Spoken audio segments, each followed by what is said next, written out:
Hello. Hi guys. No, so welcome. Welcome to the CO513 microprocessors and microcontrollers. So I am Sir Tim and I am your instructor no on the CO513 class. So for the first module, no, so we're going to study the ARM assembly language. Okay?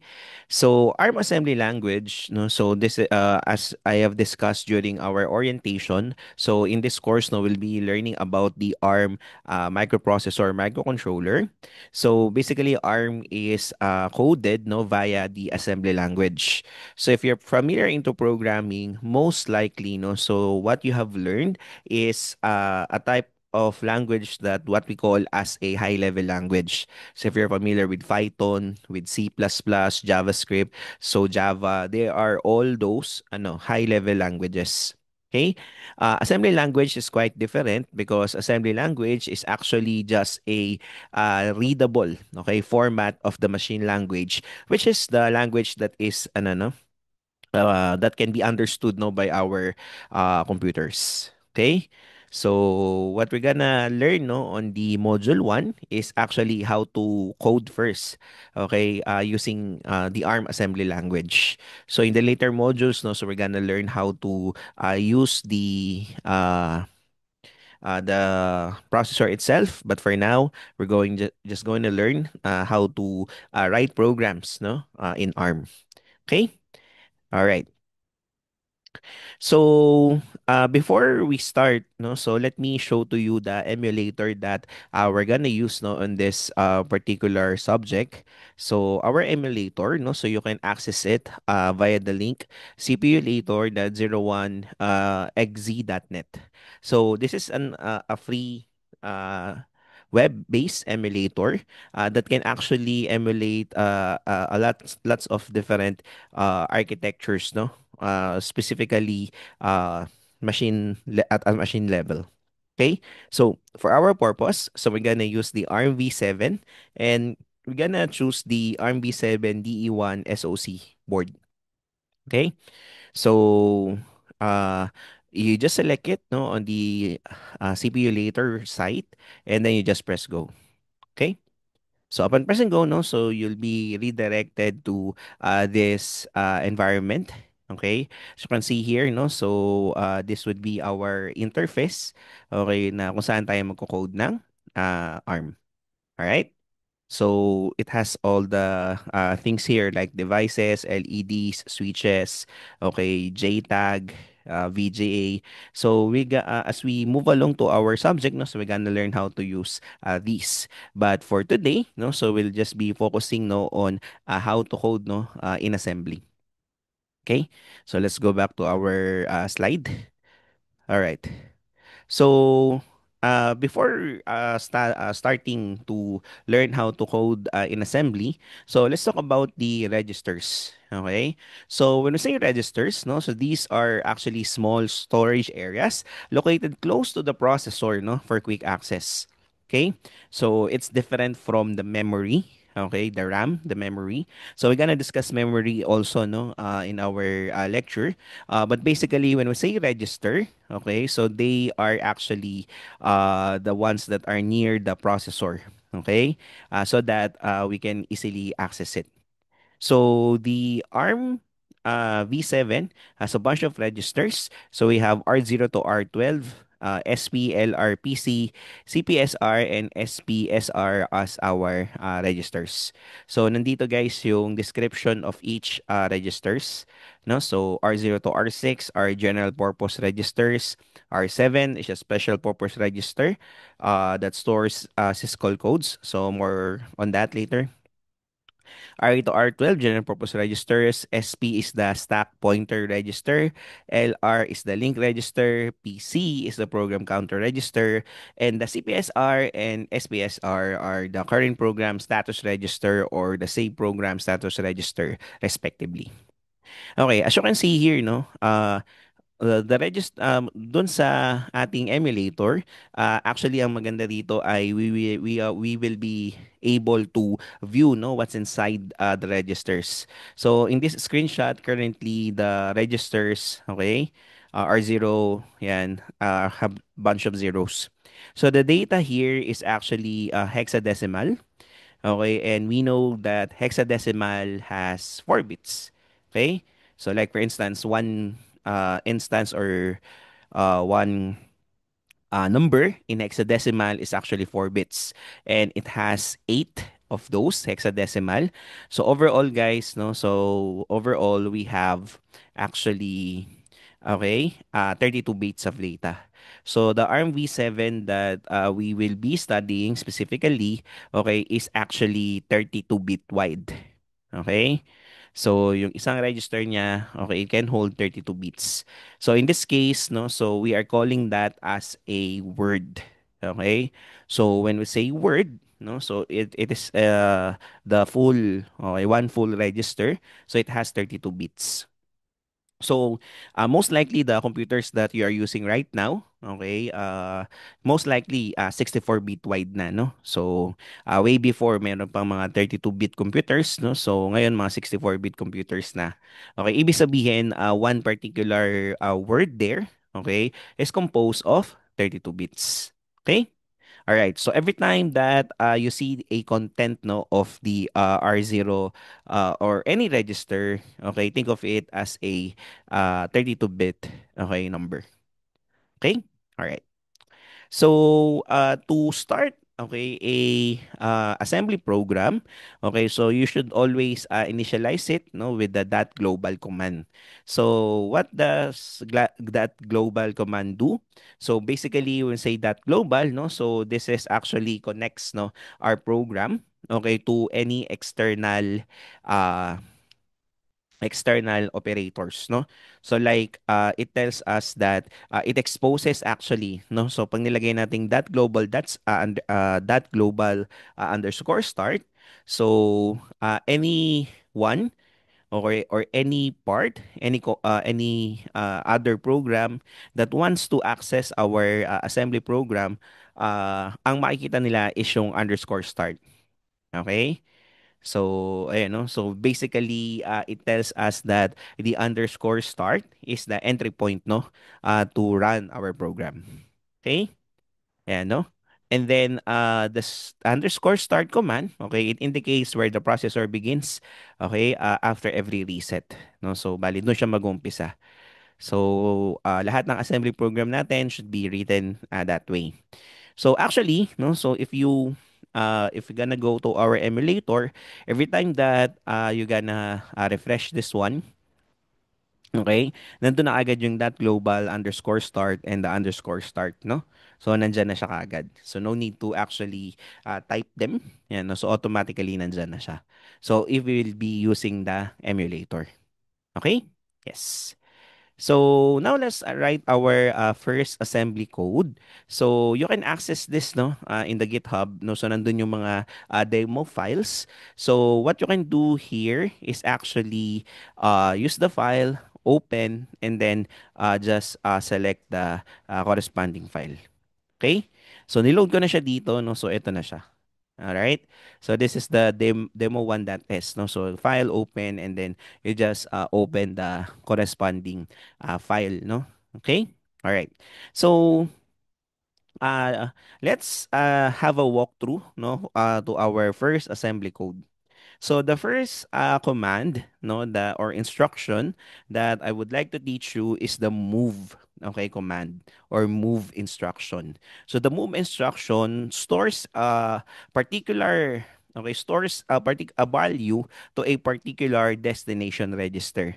So in this case, move R0 number sign or hashtag 42.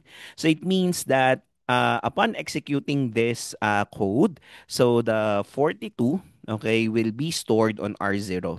So by the way, if ang nakalagay dito is just like that 42, so it means na decimal integer or decimal number siya. Like the 42, for number 42 will be stored to R0. Okay? Uh on the other hand, no, so we have the move R7 here. So for the register 7, no, so pag ang nakalagay guys ay 0x tapos 1, so whatever value follows the x here, it's ano no, in hexadecimal. Okay? It's in hexadecimal. So in this case, what we're doing here is that we are moving or storing, okay, 42 to R0, and we are moving or storing, okay, the hexadecimal 1 to R7. Okay? And then we're gonna type the SWI 0, no? So SWI is actually ano no a code or an instruction, okay, that tells our operating system to do a system interrupt. Okay? So what happens during the system interrupt actually is that tinitignan ng ating system kung ano yung laman ng R7, and kung depende sa laman ng R7 yung i-execute no ng ating program. So in this case, if the content of R7 is 0x1, it means to end the program. So basically, what happens in this program is yung 42 i-store sa R0, okay, and then 1 i-store sa R7, and then we're just gonna exit the program. Okay, so let's have it here. So usually to run this one, guys, no, so you just need to press the compile and load, or as you can see here, there's a shortcut here which is F5. So press na natin compile and load. Okay? And as you can see here, no, so compile succeeded. Okay? And then automatically mapupunta tayo sa disassembly. Okay? So sa disassembly, guys, no, so we can actually see step by step, okay, what happens no to our program. So we can press the step into or step over, no? So mamaya later on, no? So you will know the difference between the step into and step over. But what happens when you press step into and step over is that it will execute, okay, what is being highlighted here in yellow, and then it will proceed to next. Okay? So let's just press the step into or step over. So, it doesn't matter in this case. So pag press natin to, no, as you can see here, naka-highlight tayo dun kay move R0 42. Okay? So, and this is our code. No? So, if we press the step over, so makikita natin, guys, no, that the R0 now has the 2A. So, what is 2A, sir? Remember, guys, that I've told you that the content, okay, of the register or the numbers here is in hexadecimal. And 42 is 2A in hexadecimal. Okay? So, yun yung naging laman ni R0. Now, if you press step over, no, so as you can see here, so 'di ba, ang command natin ay move 1 to R7. So napansin nyo, guys, yung 1 natin ay may R7 na. Now, maganda rito, guys, sa ating CPU later is hina-highlight niya yung red, yung meron changes no from the previous from the previous, okay, to previous code, previous line. And what happens when you press step over, ano yung nagbago? So kasi here no nag-red tong PC natin. So actually kanina this is 4, and when we press it again, this becomes 8. So what is this PC? This is actually the program counter register. So it increments, okay, by one step. Okay, and that one step is actually 4 bits, no? In this case, kaya siya, diba, 0, and then 4, and then 8. Okay, so ganun yung naging counting niya. So, like in this case, we gonna do the software interrupt to actually exit the program. So, if we press step over, as you can see, so nag-count up na naman uh, yung ating program counter. Oh, hindi, nag-exit na siya, no, basically. Kasi the SWI0 is exit, so nag-reset na siya, or nag-stop na siya, or hindi na siya nag-increment. Okay? Sir, what happens to the SPSR and the LR register? So later on, we will discuss it. Okay? So yeah, that's it, no, for our first assembly code. Okay. So before we continue, no, so let's discuss the various addressing modes. So addressing refers to the different ways we can store and retrieve data from various memory locations that we have. Okay, so we already know the move R0 and whatever the number that is. So basically, this is what we call as an immediate operand. So kapag meron tayong hashtag or meron tayong number sign, it means that this particular number itself will be moved, no, into R0. Okay? Now, guys, we can actually also use the move command, okay, to transfer data from one register to another. So this is what we call as the register operand. No, so maybe we can just go to the demo 2 para makita niyo siya step by step, no, ano yung nangyayari pag niran natin. Okay? So yeah. So this is a demo 2. No? So, loaded na rin siya. Okay, no? So, and I think you can see it naman, right? Yes. So, again, what happens here is that the 42 will be stored to R0. And then yung it means no yung move R1 comma R0 is whatever is stored on the R0 will be moved no or yeah will be stored on R1. So however take note this na although the word is move hindi po na delete or naalis yung data kay R0. So if you're gonna compile this one, okay? So yeah, compile succeeded. So we can see no if if we're gonna step over into it. So, pansin nyo guys na yung 2A natin is store sa R0. And if you're gonna perform another step over, so as you can see, no, whatever is the content of R0 will be stored on the R1, but the R0, okay, will not be removed. Okay, although move yung word natin. Alright? Yes. Okay. So, how about this LDR? Okay? Ano ibig sabihin ng LDR? So, sometimes, okay, the data, okay, or the data is, ano no, meron kang data na naka-store sa memory. Okay? So, you have a data that is actually stored into the memory. Okay? So, actually, when we look at this, this is our memory. Okay, no? So ito yung ano no, ating memory. Okay, nandito yung mga data natin no na nilalagay. So we can do it that way. So we can specify our data. Okay, so this is marked no but by the that data section. So meaning to say that under this one nandito lahat ng data natin. So let's say guys that we want to store this data, okay? So in the form of list, no? So yun yung parang label niya, list. And yung list natin is mag-store tayo ng mga words. Okay, when we say word, this is actually 32 bits na ang ating integer, okay, equivalent is 4, 5, negative 9, 1, 0, negative 2, and 3. Okay? So, the command LDR, okay, R2, comma, equals list, what happens here is that we are storing to R2, okay, the location, no, in the memory kung saan naka-store si list, which is this bunch of, ano, no, data that we have. Okay? So, if we're gonna go back to the disassembly, okay, and then we're gonna step over into it, okay? So makita natin na yung R2 natin ay 20, no? So hindi po 20 yung data natin, no? So hindi po 20 yung data na nasa list. 20 20, okay? 20 is the location in the memory kung nasaan yung 4, 5, negative 9, 1, 0, negative 2, and 3. So we're gonna look at the memory, okay? And hanapin natin si 20. So ito yun. We have the 4. Kita nyo guys, this is 4, 5, okay? And then, diba, that's negative 9, 1, 0. So, this is negative 9. Okay? 1, 0. Okay, negative 2 ata yun, right? Negative 2 and positive 3. So, again, the data that is stored here is in the form of hexadecimal. Okay, and if you remember, the way that we express hexadecimal ng negative numbers is via 2's complement. No? Kaya kadalasan makikita nyo, yung mga F dyan, so yan ay mga negative numbers. So, if you want to have a clear view, so you can actually change the format here guys. So you can make it like a decimal sign and yun, no? So makikita natin, 'di ba? So sa number 20 nandun si 4. Okay, then 5, negative 9, 1, 0, negative 2, and 3. So yan po yung kinode natin kanina for that data, no? Dun sa dito. Okay? So sharing that data natin list, nag-store tayo ng word which means 32 bits na ito yung values. So balik na tayo guys sa hexadecimal. Okay. So, meaning to say, sir, the address is like 4.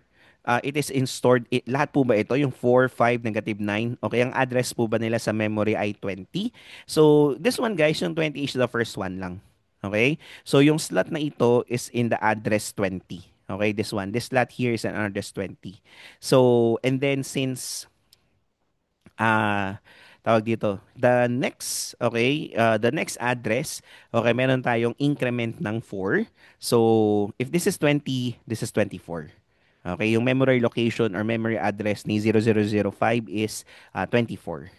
And then this is okay, so 20 I mean 20, 'di ba? So this is 20, okay, 24, okay, this is 28, and then yung 12 is C, right? So that would be 2C. Okay? So again, the memory location here is 202428. Okay, 8 plus 4 is 12, and that 12 ay C sa hexadecimal. So this is 2C. Okay? All right? Yes. Then after 2C, balik na sa 0, right? So this is 30. Okay, 30, 34, 34, 38, and then this is 3C. Okay? So that's how we read the addresses now on our memory. Okay? So, what LDR does, okay, what LDR does is, ini-store natin yung starting address kung nasan C4. Kasi the next is you just increment it by 4. Okay? So now guys, no, so what we do here, so balik na tayo doon sa disassembly. So nakastore sa R2 is currently the address, okay, of the 4, which is 20. Now, the next code here is LDR R3, and then we have this like bracket, sort of a bracket for the R2. So ano ibig sabihin nun? Take note guys that ano no, R2, okay, it contains the is actually a pointer in the memory, okay, na 20, na 20. So what happens here is this is what we call as the register indirect addressing. So by the way kanina yung pag-store natin ng address location no nung list, okay, kay R2, this is what we call as the literal addressing. No, so it loads the address of list in R2. Okay? Now, what is register indirect addressing? No? So, basically, pagka naglagay tayo ng bracket dito, hindi yung content ng R2 yung mapupunta sa R3. Remember, di ba, yung move ng R1, R0 is whatever the content of R0 will be moved to R1. So, or will be copied to R1, will be stored to R1. So, kapag may bracket na ganito, no, so what happens is, whatever the data, okay, nalaman kung saan naka-point yung R2. Remember, R2 is 20, right? No? So it is pointing on the 4. Okay, 20. And pointing on the 4. Siya yung lilipat, no? Actually, or siya yung may store kay R3. So let's see kung gano'n nga yung mangyayari. So step over and yeah. So yung 4 natin, yun yung lumipat kay R3. Alright? So you understand? Yes. Okay, how about this one? What is LDR R4 R2 dash comma 4? So it means guys na base sa R2, so ang i-store natin sa R4 is R2 then one step. Because remember, 'di ba, as I've told you, no, so one step is 4. So basically, if this is 20, one step here which is yung 4, we have the 5. So if you're gonna step over into it, expect guys that the data that will be stored on R4 is actually 5. Yeah, there it is. So 5 siya. All right? Okay. So we call this as register indirect addressing with increment. No, so with an increment. So if you want to store yung mga kasunod guys, so 'di ba, if yung 4 is simply R2, 5 is R2, okay? Comma hashtag 4. So if 9, it's supposed to be 8. And then 1, that is supposed to be C. Okay, so on and so forth to until we are able to store what you want, no? Based dun sa count natin. Now, for R5, no? So we have here the LDR R5 R2. Same lang siya nung kanina, as you can see, but we have an exclamation point after, no? The code. So we call this as the register indirect addressing with pre-increment. So what does it mean? Okay? Ano yung sabihin ng register indirect addressing with pre-increment? Okay? So if we're gonna go to our disassembler and then we're gonna step over, so as you can see, no? So ano po yung naging laman ni R5? So yung naging laman ni R5 is still 5, okay? Which is actually the content of R2, okay? Number sign 4. Okay, so yung nasa memory 20, Okay, plus 4. So that is nasa memory 2, 4, which is 5. Yun yung na-store sa R5 natin. But look, no, yung R2 kanina na naka-point sa 20 ay na-point na siya sa 24 or sa 2, 4. Okay? So adding the exclamation point. Okay, after this one, okay, ang nangyayari guys is may store yung nasa naka-point sa R2 ano yan, hashtag 4. But after it is executed, no, so yung R2 is magi-increment na ng one step. Okay, so 24 na siya. Or 2, 4 na siya, which is 2, 0 kanina. Okay, gets? Alright. And last is, okay, register indirect addressing with post increment. So what do we mean when we say post increment? So in this case, no? So what we're gonna do here is sa R6 is i-store natin yung memory location pointed by R2. Currently, ang R2 natin ay nasa 24. Okay? Pero nakalagay dito is comma pound sign 4, no? So we're gonna go sa ating disassembler, no? So ano ang gagawin natin? So we're gonna press the step over. Okay, so notice guys na same. Okay? So, same lang yung nangyari. So, we're able to store, okay, 5 on R6. Okay, pero ang nangyari guys is this is post-increment. So, meaning to say guys na ang gagawin natin dito is i-store natin kung saan siya naka-point. Okay, and then we will increment. Okay? So, remember. Okay? So, remember, no? So, saan ba naka-point yung R2 na natin? So, sa 2, 4 na siya naka-point, right? Okay, so sa 2, 4 siya naka-point. And then, ang gagawin niya is, naka-point siya sa 2, 4. Our 2, 4 earlier is 5. So, yun yung na-store sa R6. And then, increment natin as 28. So, kanina kasi what happens is, since nasa labas yung uh, nandito yung 4 natin. So, ang mangyayari guys is, you understand what happened? So, basically, ang ginawa natin dito is that, okay. So, ang nangyari dito is, di ba, originally R2 natin is nasa 2, 0. So, increment natin ng 4 at yun yung i-store natin. Ngayon, i-store muna siya bago i-increment. Okay? I-store muna siya bago i-increment. Okay? Ayun, no? So that's the difference of the post-increment and pre-increment with regards to addressing modes. All right? Okay. Sige. So let's go back here, no, sa ating slides. So next natin is, ayan, no? So arithmetic operations and CPSR flags. So arithmetic operations can be performed, no, via immediate and register operands. So as you can expect, no, the basic math operations like addition, subtraction, and multiplication can be done. So division, it can also be done, kaya lang, it's part of your programming assignment, no? So if you're gonna check the programming assignment on the GitHub repo, no, so you'll have idea about the division. Okay? So wala siya dun sa demo file natin, pero may division din. Okay. So, paano naman to, no, yung ating arithmetic operation, no? So, you can see here, okay, arithmetic operations such as addition, okay, can be done via immediate and register. Okay? So, we're gonna check here, no, sa ating emulator. So, we're gonna compile and load here. Okay? So, compile succeeded. So, if we're gonna go sa ating disassembler and we're gonna step over. So, the first command, guys, that is that we move 4, immediate value 4 to R0. So, ayan, no? So, basically, pag step over tayo, so lalabas sa R0, nandun yung 4. Okay? And the next line is add R1. Okay? So, ano yung sabihin ng add R1, comma R0, hashtag 5? So, it means that whatever is the content of R0, add natin yung 5 sa kanya and it will be stored to R1. So, meaning to say let me just have space here. This is R1 equals, okay, R0 plus 5. Okay? So, may store sa R1 yung R0 plus 5. So, basically, the first argument here, okay, in the add instruction is the destination register. Okay, saan galing? Tas ano yung i-add sa kanya? Okay? No? So, if we're gonna step over this one, as you can see, no, mag-add daw tayo ng 5 kay 4. So, expect guys that the R1 should have 9. And there it is, no? So 9 na siya.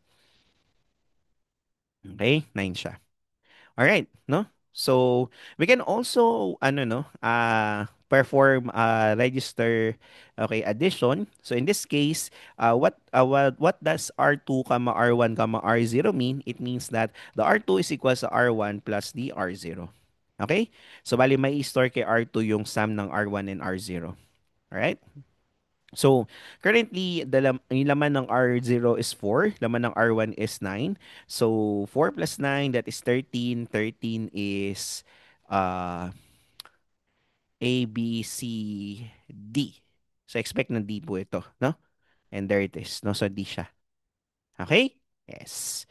So, subtraction can also be done, okay, via register and immediate sub. So, okay? So like this one, R3 is simply R1, okay, minus 2. So we're gonna step over here, no? So yung may store sa R3 natin is the difference between R1 and 2. No? So in this case, 9 minus 2 is supposed to be 7. Okay? We can also perform register subtraction here. So register subtraction. Okay. So register subtraction, okay? It's supposed to be sub only, I think. Yeah. Yeah. R3. Okay. Minus R1. Okay. R3 minus R1. No, so, teka. I think, yeah. I need to change this one. Alright? And I need to change this one to sub only. Mamaya pa sa i-discuss ko yung sub S. Okay? Anyway. So, yeah. So we're gonna step over here. Okay, what is yung R3 may store yung R1 minus R0. So R1 currently has 9 and R0 currently has 4. So we're gonna step over 9 minus 4, that should be 5. Okay? So yun, no. So 5 yung na-store sa ating R3. 5 yung na-store sa ating R3. Which is nabago kanina kasi 'di ba? Meron tayong nakalagay dun sa kanina. Alright? Okay, kaya lang ano no, sorry, tawag dito, naka-compile and load na pala siya. So let me just restart this one, guys. Okay? Kasi nag-activate na yung flag. Explain ko mamaya yun, guys, no? So, ayan. Compile and load na lang natin siya ulit. Okay? So, step over, step over, step over. Okay. So, sa R3 again, so R3 is basically R1 minus 2. So, R1 natin ay 9. 9 minus 2, that is 7. So, 7. Now, next command natin or next line natin, we have R3 is equal to R1 minus R0. So, what happens here is that we have R1, which is 9, and R0, which is 4. So, we're gonna step over. So, we have the 5. Okay, we have the 5. Okay. So next code natin guys, no. So look at this, no. Ang i-store natin sa R4 ay R0 and R1, no. R0 minus R1. R0 is 4 and R1 is 9. So if we're gonna step over here, no, so 4 minus 9, that is negative 5. Okay? So what we will have here is FFFFFB. Okay? So basically again, no, so when we represent negative numbers, okay, in hexadecimal or binary, so we are using what we call as the two's complement. Okay? So if you still remember the two's complement, what happens in the two's complement is that all the bits, okay, will be pliff, no? So 0 will be 1, okay, and 1 will be 0, and then we're gonna add 1, no, sa end natin. Okay? So usually, no, if this is a small number, okay, tawag dito, madalas ay puro F yung nasa unahan. Okay? Ayun, yun yung idea. Okay.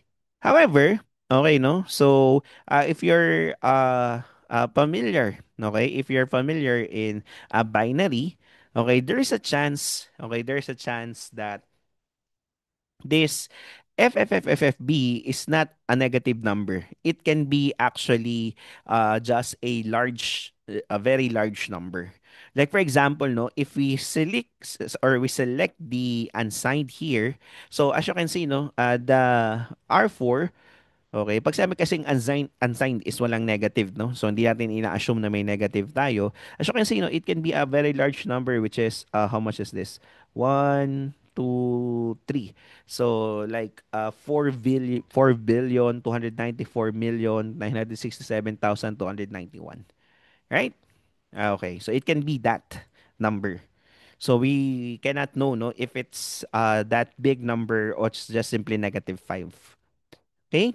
So, paano malalaman ngayon, no? So, if there is a chance that you can have a negative number. So, hindi natin gagamitin yung sub, but rather we're gonna use the subs.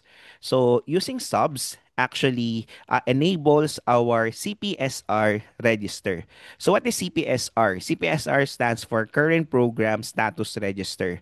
So, what happens sa CPSR is it has flags, okay, that indicates na negative number to. No, so if we're gonna go sa disassembler and we're gonna run the same subtraction, R0 minus R1, but this time is store sa R5. So we're gonna step over here. As you can see, no, yung CPSR natin nagbago na siya. So nagkaroon siya ng 8. Okay? And what that 8 means, no? So the CPU later is actually friendly on this one. In the actual microcontroller, guys, wala pong ganito na N na kayo makikita. Pero dito naka-highlight yung N. So meaning to say na nag-enable yung negative na flag. So dahil nag-enable negative na flag, alam natin na yung previous operation resulted into a negative number. So we have the idea that this FFFFFFB is not the 4 billion one, but rather this is negative 5. Okay? So, yun yung ibig sabihin ng sub S. So, pag nag-sub S tayo, no, so the CPSR flags will be triggered. Okay? Kanina, sub lang yung operator natin, no? So, or sub lang yung instruction natin. Kaya hindi nag-trigger yung CPSR flag kanina. Okay, but now nag-trigger siya kasi sub S yung ginamit. Now, you might be asking, sir, why not laging sub S na lang gamitin? Okay, para laging matitrigger yung flag natin, no? So, pwede naman, kaya lang, that is an additional uh, layer of instruction. Okay? And if your program goes big, no, so that will actually include an additional overhead and mas lalaki yung data natin. And sometimes what we do, okay, is we want to optimize. Okay, so that's why if there are any unnecessary code, okay, we should delete it. Okay? So na-gets guys? Kasi one additional ano yun one additional process eh. 'Di ba nag-subtract tayo, in-store natin sa R4 and then i-enable pa natin yung CPSR flag. Okay? No? So pag sub-S yung ginamit. So if we know that it is impossible na magkaroon ng negative, then we just use the add or the sub without the S. Okay, but if we know na sometimes magkakaroon tayo ng negative number here, so we can use the sub S. All right?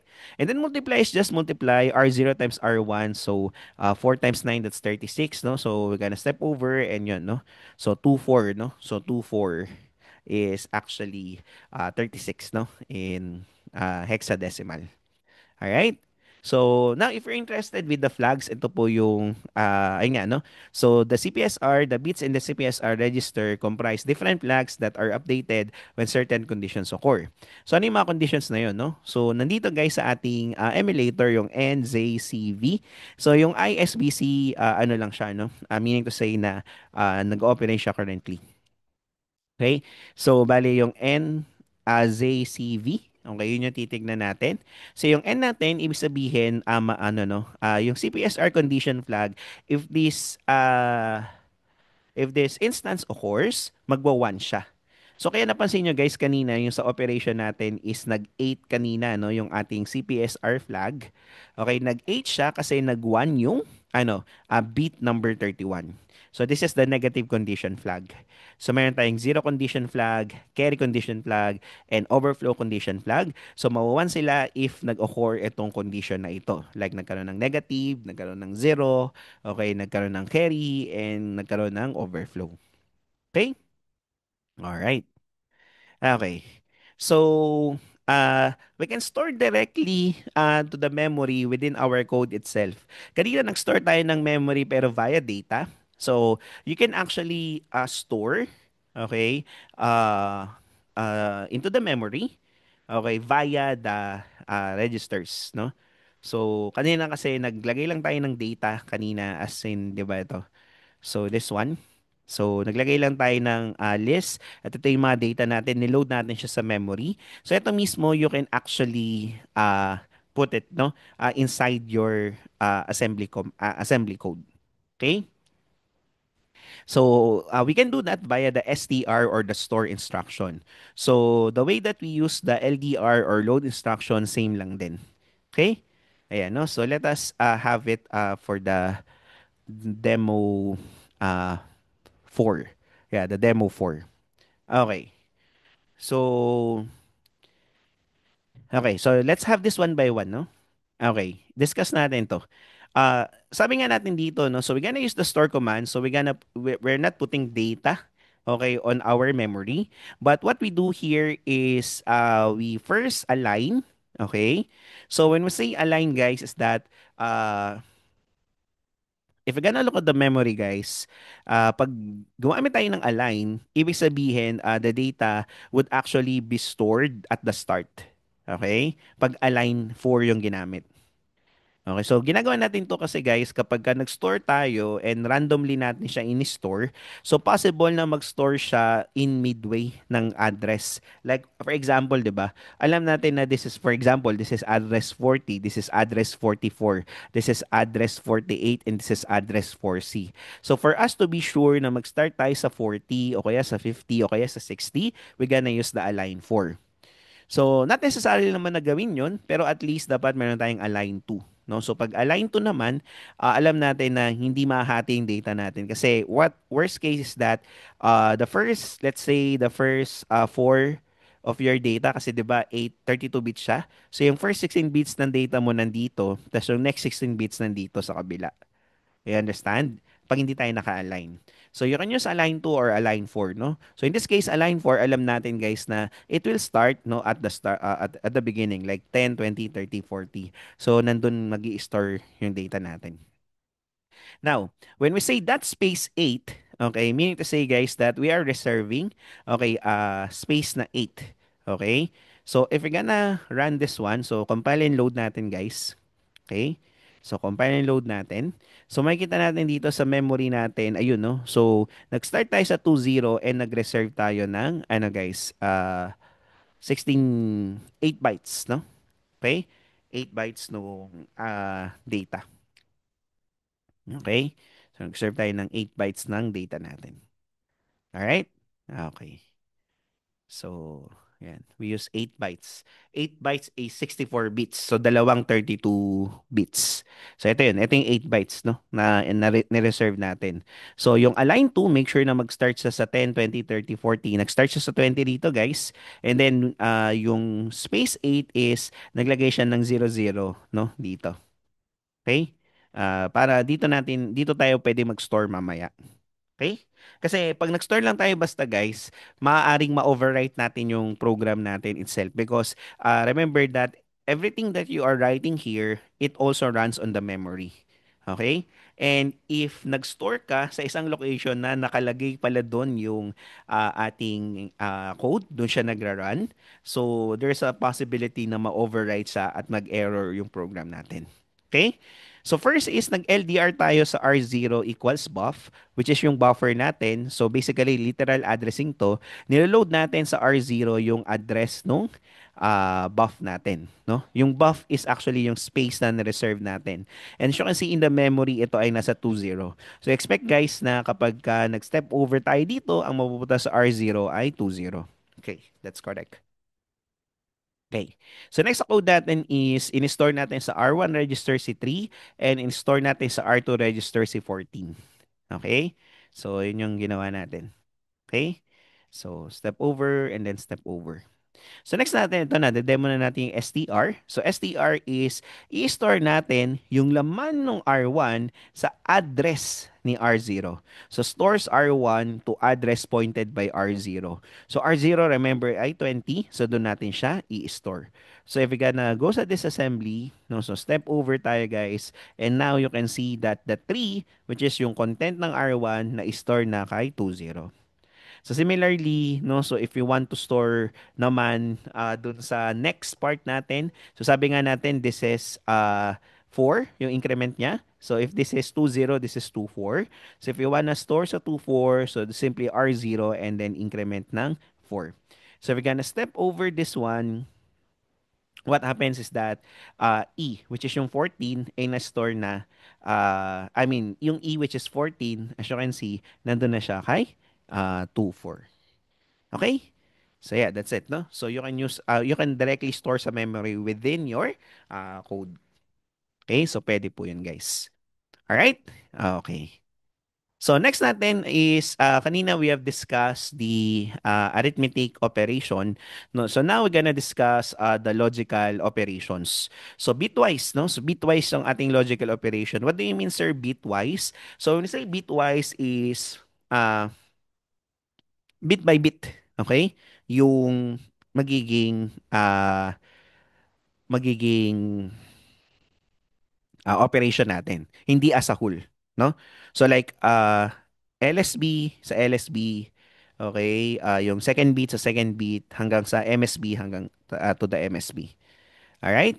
Okay, sige. So let's have this demo file 5 here. Okay?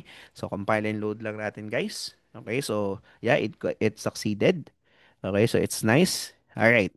So, ano ginawa natin dito, guys, no? So let us study the code. So, minove natin kay R0 si 0xa. Ano sabihin ng 0xa? So, this is ano no, hexadecimal A. Pagka 0x, no? Okay, whatever yung kasunod niya, yun yung in-store natin, hexadecimal na A. So, we're gonna step over here. So, makikita natin yung, oh, sorry. So, step out yung ang napindot natin. Okay? Sige. So, just gonna compile and load again. Okay, so it succeeded. So, nasa disassembly na tayo. So, step over. So, makita natin yung R0 nandun na yung A. Tapos, based do sa code, yung next natin is i-store natin sa R1 yung 7 naman. So, store natin sa R1 yung 7 naman. So, step over. So, basically, yung A natin, yung A actually in hexadecimal, right? Sa hexadecimal is 1010. And yung 7 natin ay 011. Okay? Bunch of zeros, no? So, puro zero siya. Okay, 24 bits na zero. Tapos, not 24, 28 bits na zero. Tapos, 1010. Okay, for A. Tapos ito naman, guys, we have 29 bits na zero. Tapos, puro 1. 111. Okay? Alright. So, I'm gonna show you the operation. So, and, okay, i-store natin sa R2 yung R0 and, okay, R1. No? So basically and operation, guys. So if we're gonna step over, ayan, no? So ayan, 2 yung answer. No? So 2 yung lalabas. So gonna try it by hand, no? So sige, let's try it by hand here. Okay. So by the way, no, if you want the assembler to ignore what you are writing, so you can use the double slash here. Okay, that indicates comments. Okay? So yung A natin, guys, no? So this is I mean yung R0 natin, ang content niya is 1010. Again, sabi ko nga bunch of zeros here. Ayan, tapos 1010. And then the content of R1 is 011. No? So if you're familiar with the basic logic, okay? So yung may source sa R2 is sabi dito R0 and R1. So mangyari dito, yan, bitwise siya. So 1 and mo sa 0, so that is 0. 0 i-and mo sa 1, that is 0. Okay, 1 i-and mo sa 1. So like 1, i-and mo sa 1 here. So that is 1. And 0 i-and mo sa 1, that is 0. And in hexadecimal, ang 0010 is 2. Kaya 2 yung na-store sa R2. Okay? Yes. And the other logical operation here, so you have the ORR. So ORR is the OR operation. So, OR operation yan, guys. So, bale, sa R3, may store yung R0 or R1. And EOR is the exclusive OR. Okay, the exclusive OR operation. Now, if you want to have the bitwise inversion, so you can just use the MVN. Like in this case, MVN R5 comma R0, whatever is in R0, so we're gonna invert it and store sa R5. Okay? So, let us take a look here sa ating disassembly, and just step over. So, again, i-OR natin yung R0 sa R1. So, pag in-OR natin yan, as you can see, this is 1, 1, 1, 1. No, so, bali, ang lalabas natin ay F. Okay? So, we have the F here. Yeah, diba? We have the F kasi apat na 1, right? Okay, exclusive OR. Uh, Exclusive or kapag magkaiba, 1 yung answer, pag parehas ay 0. Okay, so step over. Okay, and finally, ito na, no? So, yung inversion. So, yung R0 natin, that is A. So, i-invert natin siya. So, kumbaga, lahat ng 0 magiging 1 at lahat ng 1 magiging 0. So, ang mangyari dito ay F, F, F, F, F. Okay, and then we have 0, 0, 1, 0, 1. So, 5. Puro F and then 5. Ayun, di ba? Sa tama. Okay? So, naintindihan guys? Yes? Yes. All right. Okay, so logical operations, bitwise logical operations can be done no using the assembly, ARM assembly. So that's how you do it. Okay. All right. So, we can also perform bit manipulation, no, pagdating sa ARM. So, one bit manipulation that we have is what we call as the logical shift or shift left or LSL. So, what happens here is that it shifts the bits, okay, of a register, okay, to the left by a specified number of positions, with the new rightmost bits being filled with zeros. Okay? So, in this case, no, okay, we can run this, no? But look at the slides muna. Okay. So this is our original data, no? So yung i-move natin sa R0 is yung 032E. Okay, in hexadecimal. So ito siya. 0000, 0011, 0010, and 110. Okay? And then we're gonna move sa R1 yung 2, as in yung integer na number na 2. Okay? Okay.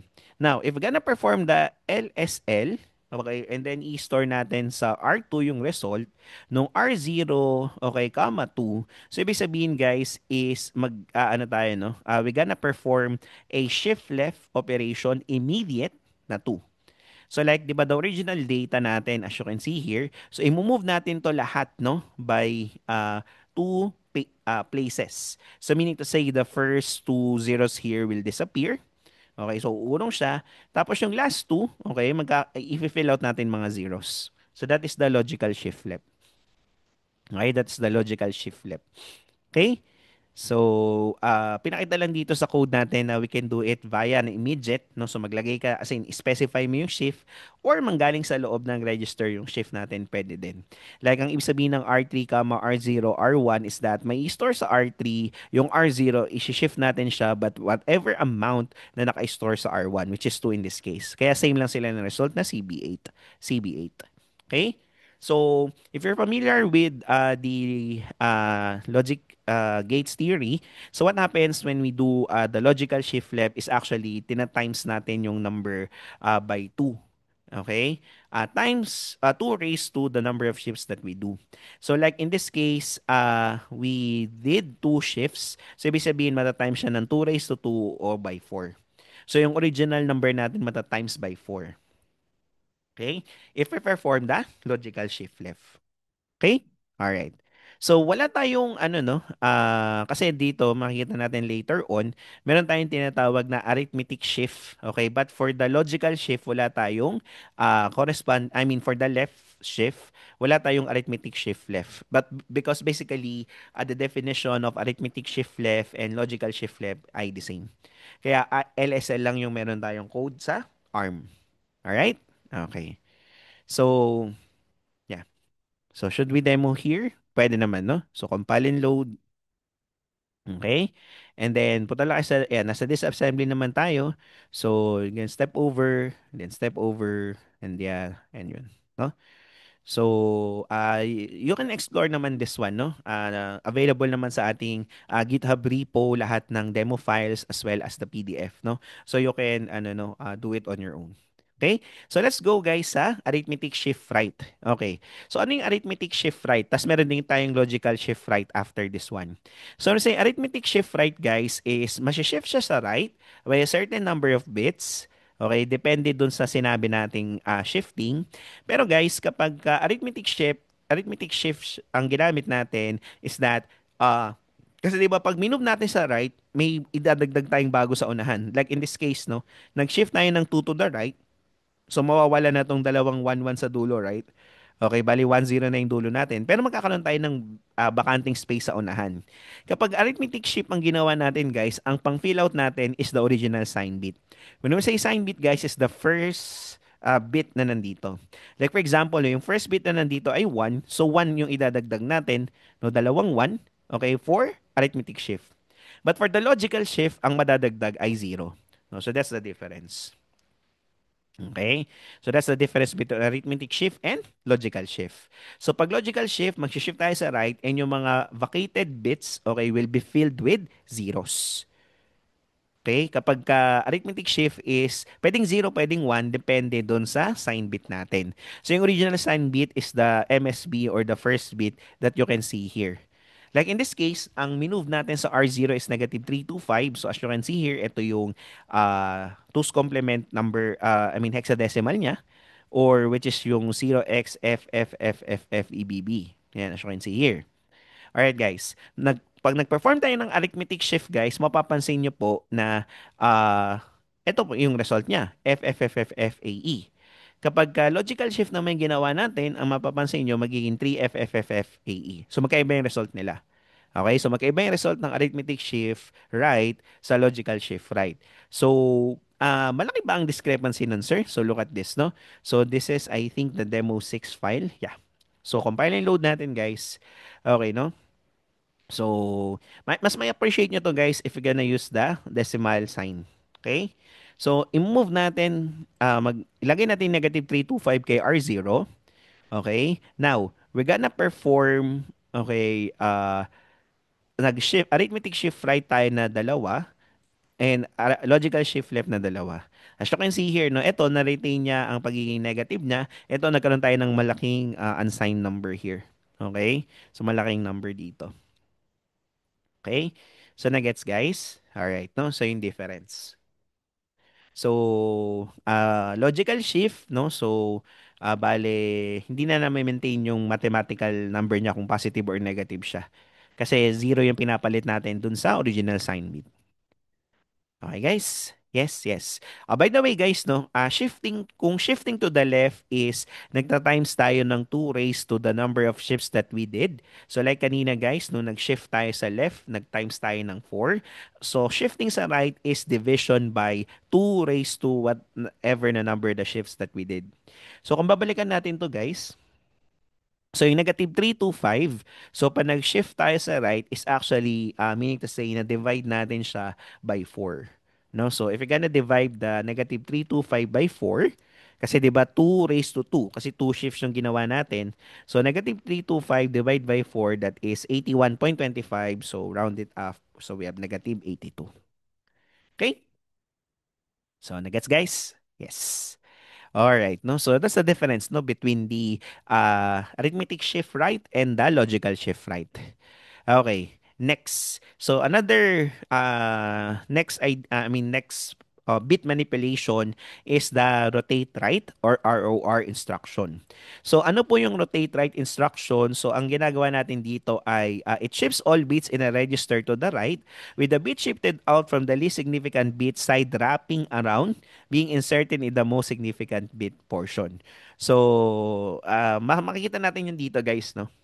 So dito, no, so sa ating code, minove natin or in-store natin sa R0 itong data na ito. So by the way, no, so 'di ba pwede ka mag-store sa kanya via decimal number, integer. So pwede ka mag-store via hexadecimal. If you want to store using binary, so 0B lang siya. And whatever yung next na nakalagay dito, it will be interpreted as binary. So in this case, in-store natin sa R0 yung 10010011. Since kulang siya ng bits kasi 32 bits dapat to, yung blank ay ipapopulate automatically with zeros. Okay? And guys, so sabi dito is that, okay, mali lang tong code, no? Sorry. It's supposed to be R1. I don't know why R4 yung nakalagay. So, yeah, just change this to R1, sorry.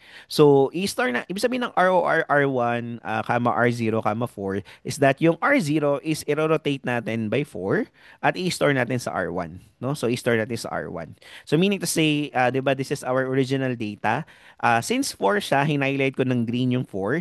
Ang mangyari guys is, i-shift out natin siya, maaalis to, pumupunta sa kanan, mag-move ng sa kanan yung natira, pero yung 0010 ay mapupunta sa kabilang side. So, parang ito guys, no? So, as you can see here, no, yung 00093, so yung 3 nawala, tas pupunta dun sa unahan. So, nag-wrap around siya. So, that is the ROR. Okay? In our case, guys, no, so in the programs that we may want to design here, so hindi naman natin masyado magagamit si ROR. So practical applications niya is for cryptography, for security, yan, purpose for security. Okay, so doon siya magagamit. But in our case, hindi masyado, no? Okay, but yeah, it's good to know na may ganyang bit manipulation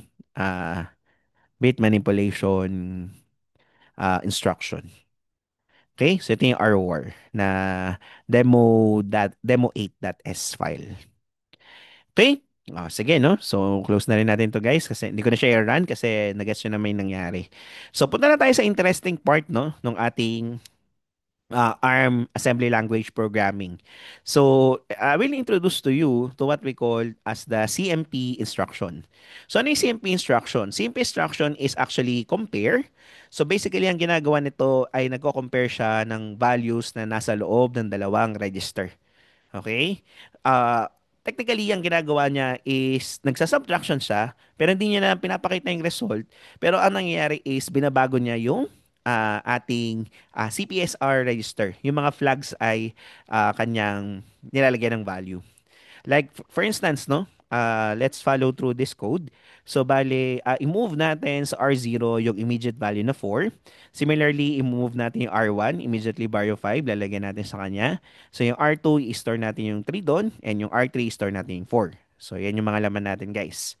Now, if we're gonna perform compare R0 and R1, so since in here, R0 is indeed less than R1, so what will happen is the result will be negative. Okay? Kasi nga, di ba, basically what CMP does is pinagsasubtract niya yung laman ng register pero hindi niya na nire-return yung result. But rather, yung flag natin, yung sineset. So since in this case R0 is less than R1, so pag pinag-minus siya, negative yung result. So that is why yung N na flag will be set into 1. So i-compile and load natin to para mas makita nyo guys. Okay? So we're gonna step over. Okay, yung 4 na store na sa R0, step over again. So yung 5 na store na sa R1, step over again, no? So yung R2 nandun yung 3. And then yeah, we're gonna do the step over, no? So 4 na punta na dyan.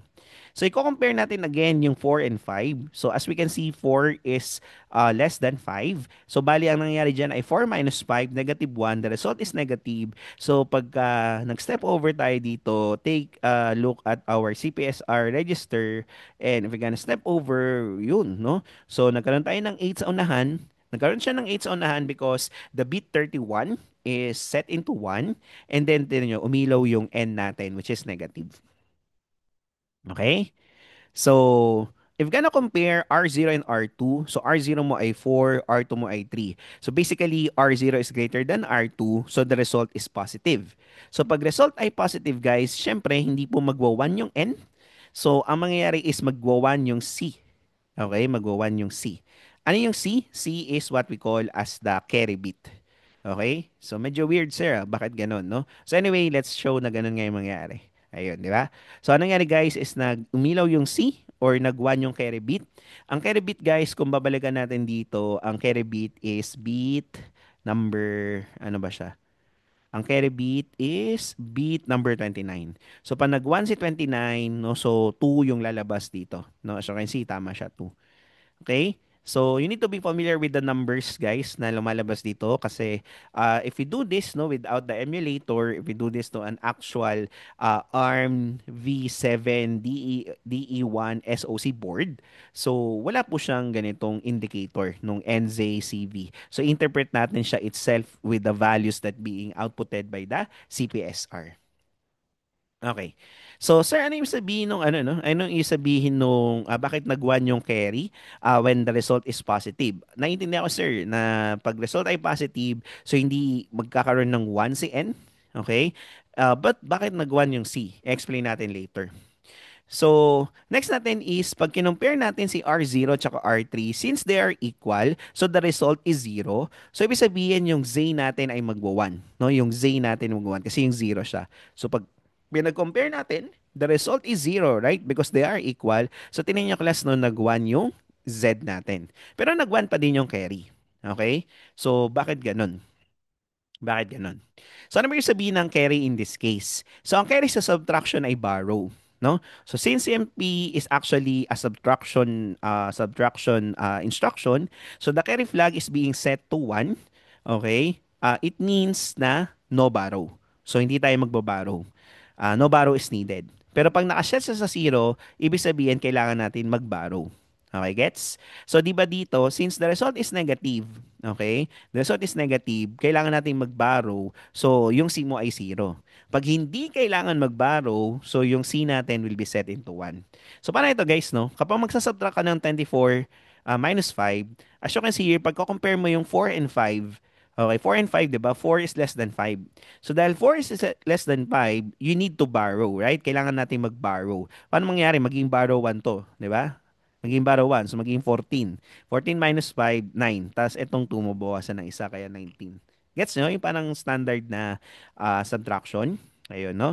So, basically, kapag hindi kailangan mag-borrow, so yung C natin will be set into 1. So, in this case, pag positive or 0 yung result, hindi natin kailangan mag-borrow. So, that's why yung C natin will be set into 1.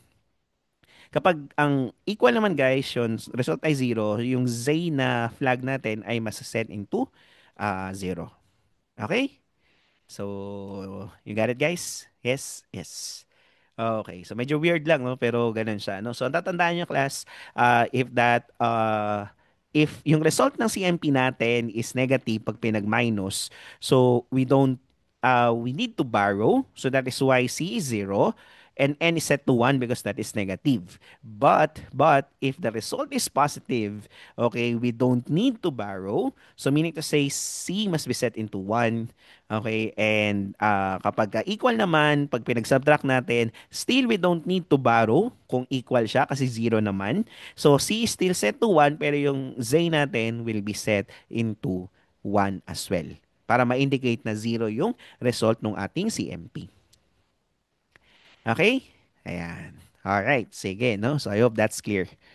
Okay. Next natin is branching. Okay, so what is branching? So branching refers to the process of changing the program counter which dictates the next instruction to be executed instead of following the sequential path. So, uh, from now, up to now, okay, lahat ng code natin is done sequentially. So meaning to say, starting from start, okay, ini-evaluate natin siya, ini-implement natin siya mula start hanggang sa last one. So that's how we execute it, no?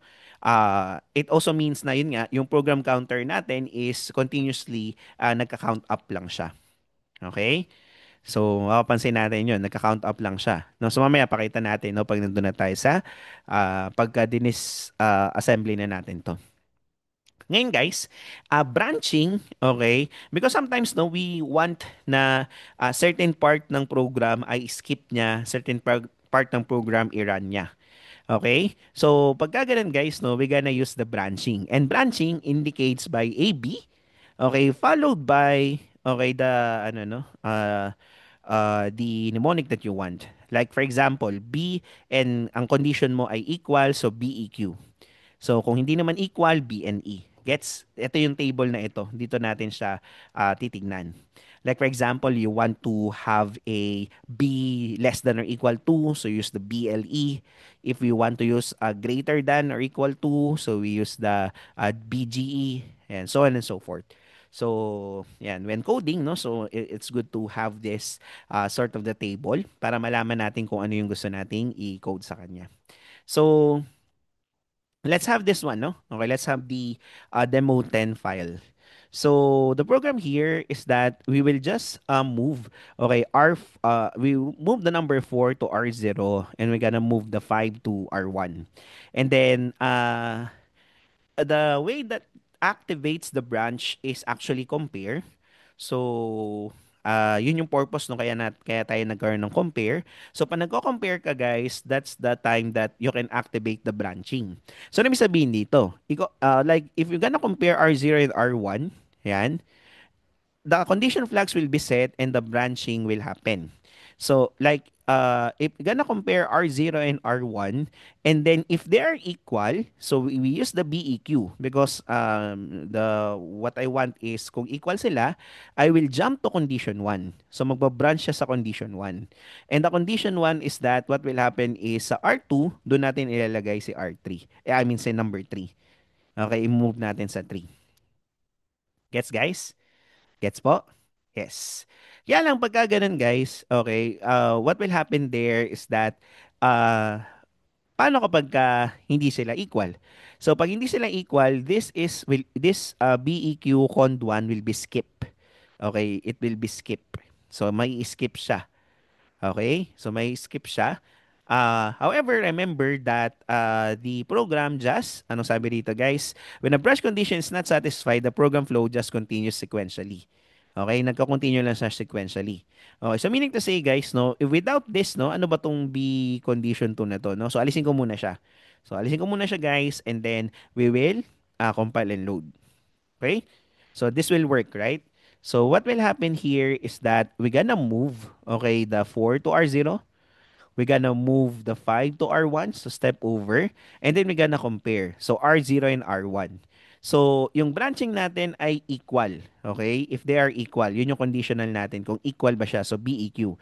Definitely hindi siya equal. So dahil hindi siya equal, hindi siya magbabranch no to whatever or to wherever condition 1 is. Okay? So, ibig sabihin, okay, I mean, ito pala yung sinasabi natin sa program counter, no? So, look at the address here. So, currently, nasa 8 tayo. So, ito yung niraran natin currently. So, kapag nira natin siya, step over, ang mangyayari, mapupunta siya sa C, which is this one. Okay? Di ba? Yung program counter natin, napunta na siya sa C. Now, kung masatisfy ito, mapupunta siya dapat dito kay 10. Okay, mapupunta siya sa address 10 kung masatisfy. Okay, pero since hindi siya na-satisfy, guys, okay, dediretso lang siya. What happens is, since hindi siya na-satisfy, dediretso lang siya, kaya lang, based sa pagkakasulat natin dito, ang kasunod niya, ito yung condition 1. So, although hindi niya na-satisfy, ang gagawin niya, yung next, ito yung next natin, which is, i-move natin si 3 kay R2. So, ganun pa din yung mangyayari. 'Di ba? Na mamumove pa rin natin siya. Like, 'di ba? Tapos yung condition 2, maggagawa din natin. Mamove din natin si R3 dito. So parang baliwala. Okay? Baliwala lang siya. Okay? So bali our program okay didn't work at all. Okay?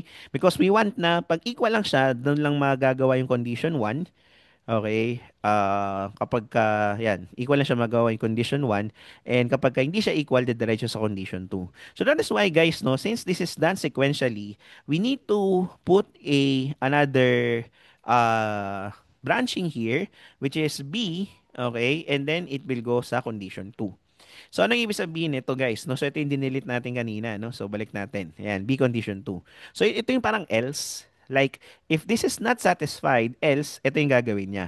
Pag sinabing B, okay, so balik tayo dito, guys. Pag sinabing B lang, okay, wala kang nilagay, so always mangyayari to, no? So, kumbaga, it will always happen.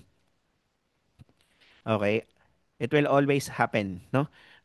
Unless, okay, nasatisfy yung BEQ. Okay, kasi sequentially nga siya. Okay, so ito yung i-compile and load natin. Okay, let me erase the contents of the register, guys, so that, yan, no? So, pwedeng i-delete yan actually, ano? Alright, sige. So, step over tayo. Okay, so laman ng R0 natin ay 4. Step over tayo, laman ng R1 natin ay 5. Tapos, i-compare niya. 4 and 5 compare. So, 4 and 5 compare. Track niyo yung program counter, no? PC, ha? Track niyo siya.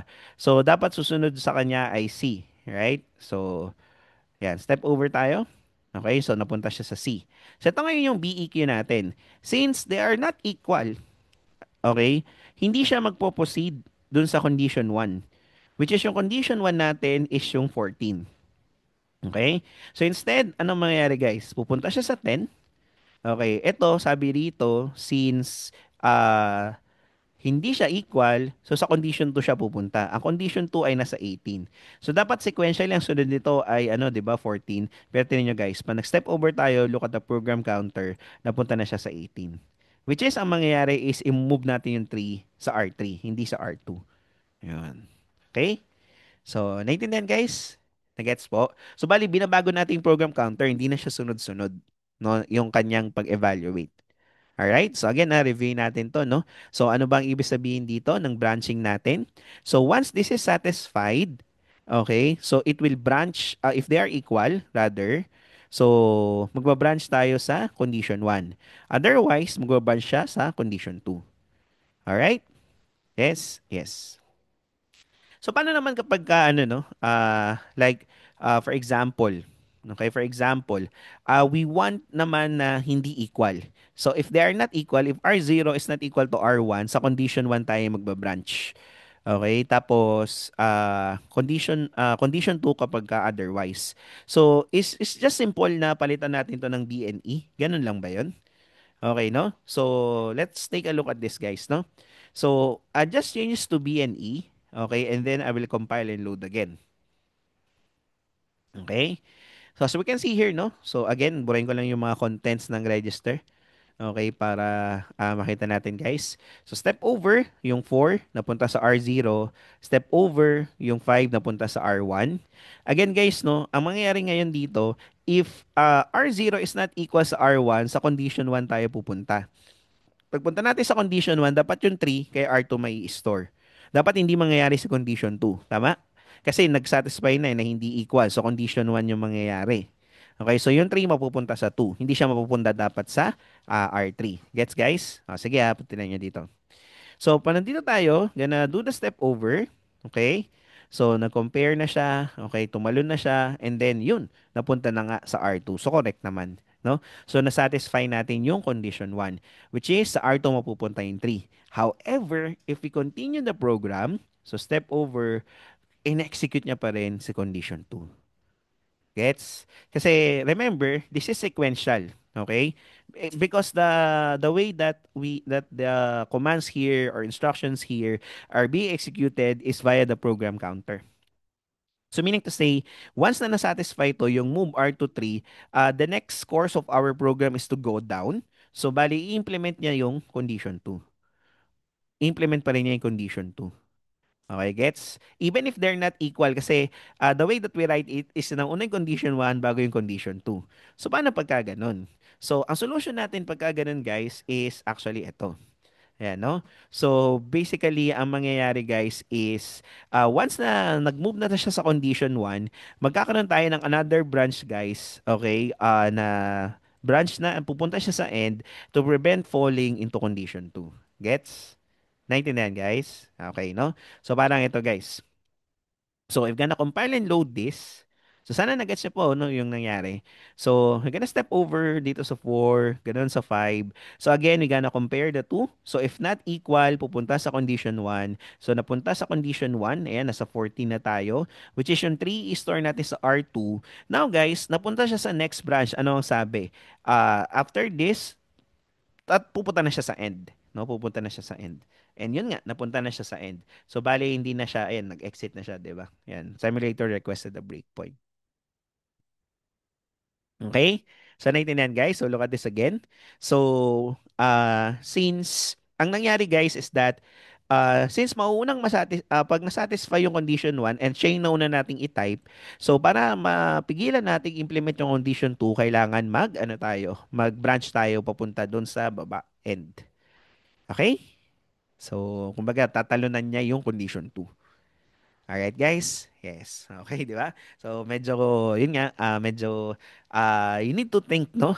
With regards to the program flow, if you're doing program in assembly. Okay?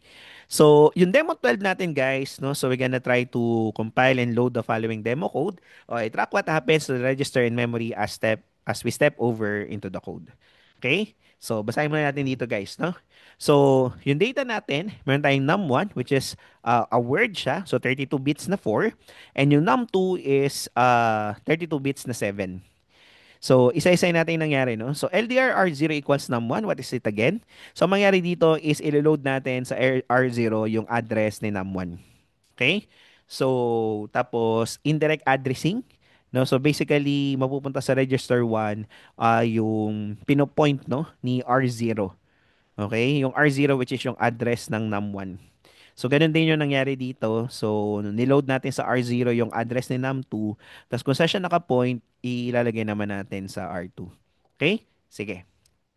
So, just close this one. Yan, ito yun, di ba? So, compile and load. Okay, compile succeeded. So, hindi naman tayo nagkamali ng type sa kanya. So, the first one that we need to do is that we gonna store sa R0 yung address. Okay? Yung address nung number 4. So, pupunta tayo sa memory. Nasa may number 4 dito. Ayun guys, ito siya. Ayan siya, no? So, nandito siya sa 30, no? So, 34. This 34. Nasa 38 siya. Saka nasa 3H siya ay nasa 3C. Parang ganun, guys. Okay? So, yun yung expect natin. No? So, 3H yung lalabas dito pag nag-step over tayo. And yeah, 3H siya. So, ngayon, ang next na sa code is ilalagay natin sa R1 yung address na pinopoint ni R0. Yung pinopoint ni 38. Okay? Ang laman ng 38, guys, ay 4. So, as you can see here, ang nangyayari dito, guys, is mapupunta sa R1 si 4. Tapos, ganun uli. Okay? So, i-store natin sa R0 yung address na pinopoint ni num2, yung address ni num2. Okay, ang address ni num2 which is yung 7 is nasa 3C. So, expect natin guys na if we perform step over, 3C yung mangyayari sa R0. And that's it, no? Kasi R0 yung register na ginagamit natin as temporary storage ng address. Tapos, ang next na code is that yung R2, okay, may store sa R2 or maloload sa R2 yung pinopoint ni R0. Yung R0, guys, is 3C and 3C is pointed to 7. No? So, if you're gonna perform the step over, so yeah, R1 is 7. Okay, next. So next is we use the BLT. Okay? We're gonna compare first, of course, and then BLT. Okay, ano yung BLT? BLT is branch if less than. Ayan, di ba? LT is less than. So, ibig sabihin, no, if num1 is less than num2, so we gonna go to the less than label. And this is the less than label. So, anong gagawin sa less than label, guys? So, yung R3, okay, may store sa R3 yung difference ng R2 at R1. May store sa R4 yung R1 and R2. Bitwise ng R1 and R2 kung less than, no, yung R1 sa R2. So R1 natin ay 4, R2 natin 7. Yes, that's correct. So basically, mapupunta tayo dito, guys, no? So mapupunta tayo doon. All right? Now, sa coding natin, if greater, okay? Greater equal. Although hindi na natin ginawa dito, guys, okay? If greater or equal siya, for example, okay. So, ito yung i-perform niya. Notice guys na naglagay tayo nandito ng B end. Okay, just in case guys na ano, just in case na I mean para hindi siya dumiretso sa less than. Guess yung mangyayari. So, bali ang gagawin natin is compare natin yung R1 and R2. Okay, if it is less than, it will jump here. But if it's not less than, it will just proceed normally. So, bali, ito yung condition na i-perform niya. Okay? Ayun. Tapos sa dulo, no? So pupunta siya sa end para hindi niya na i-perform yung less than. Gets nyo, guys? Okay, sige, no? So since ang nakalagay dito ay 47, alam natin na less than siya. So sa disassembly, no? So dahil less than siya, guys. Okay, so sa 14 siya, I mean less than siya. So magbabranch siya sa less than. Right? Which is yung 24. Then yung program counter na sa 14 ngayon, next natin pupunta tayo sa 24. Kasi less than tayo. So if this is not satisfied, it will just go sa greater or equal, no? So sa pababa. Okay, guys? So yun, no? So mag-subtract tayo R2 and R1. So 3, may store sa R3 yon. Okay? And then add natin yung R1 and R2. So ito yung result. And yeah. Okay, end na tayo. Okay? So, naintindihan guys? So, nasundan ba? Yeah, no? So, you can do it on your own, guys. And go sa disassembly and take note of what happens to the register. No? Just open the demo12.s file. Okay? Yes. Okay. So, as you might have noticed, since we are able to control the program counter kung saan siya pupunta, ibig sabihin we can actually implement loops, no, in the ARM. Okay? So, loops in ARM assembly are implemented using a combination of conditional branch instruction and labels. Okay? So look at this guys, no, sa ating ano no, look at this our ARM code. So, ang ginagawa natin guys is if you're familiar with programming languages, no, high level. So, kunyari nag-program kayo sa Python, okay? Or sa C++, no? So, meron tayong while loop. So, yung implementation natin dito ay while loop implementation, no? So, in this case, so, syempre sa while loop may initialize tayong value. So sabi dito, no, so i-move natin sa R0 yung number 0. Although hindi naman siya kailangan guys kasi by default 0 na yung laman niya. Kaya lang sa actual implementation guys, or I mean, kuya may actual device ka, hindi mo naman alam kung ano yung originally nasa loob ng register. So it is good that to initialize. Like we're gonna store 0 to R0. Now, we're gonna label this as the loop. Okay, we're gonna label natin as loop. Tapos i-compare natin yung R0 sa 5. Okay? Because itong loop natin, bali ang instruction dito sa loop is implement natin siya up until yung R0 natin ay maging 5. So, i-compare natin siya sa 5. Okay? Ngayon, kung equal na siya, okay, BGE, okay, greater than or equal sa 5, okay, kung greater than or equal na sa 5, pupunta na siya sa N. Otherwise, okay, mag-add ka ng 1 sa kanya, sa R0. Pagka ganito guys, no? Okay, add R0, 1. Di ba usually ang syntax natin is destination, tapos ano yung pinanggalingan, tapos ano yung ina-add. Pagka ganito yung pagkakasulat guys, it means R0 equals R0 plus 1. So, parang accumulator siya. So, like, yung current value ni R0, mag-add tayo ng 1 sa kanya.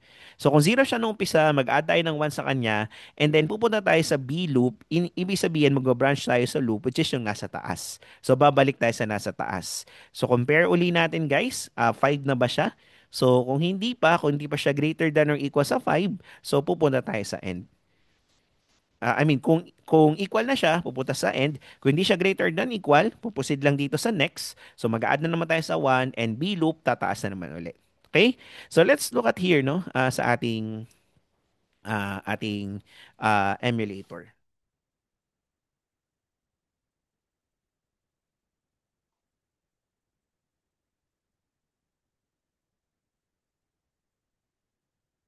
Okay? So, ayan, tingnan tayo sa ating emulator. Okay, sorry. Sorry for that. Alright, sige, no? So, compile and load lang natin, guys. Okay, compile and load lang natin. Okay, guys. So, okay, the first thing that we do, step over tayo. Okay. So, pag nag-step over tayo,